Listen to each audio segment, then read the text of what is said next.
যে রাস্তা গাড়ি দিয়ে লাগার কথা মাত্র 5 থেকে 6 ঘন্টা, সেখানে এখন লাগছে 15 থেকে 24 ঘন্টা পর্যন্ত।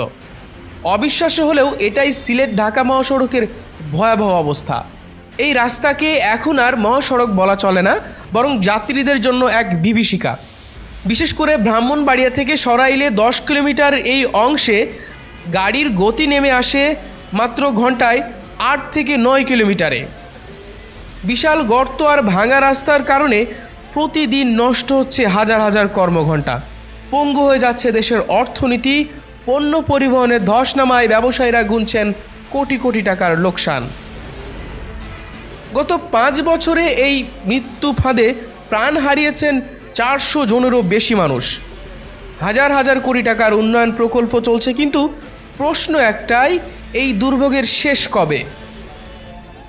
নিয়মিত গুরুত্বপূর্ণ আপডেট পেতে আমাদের সঙ্গেই থাকুন।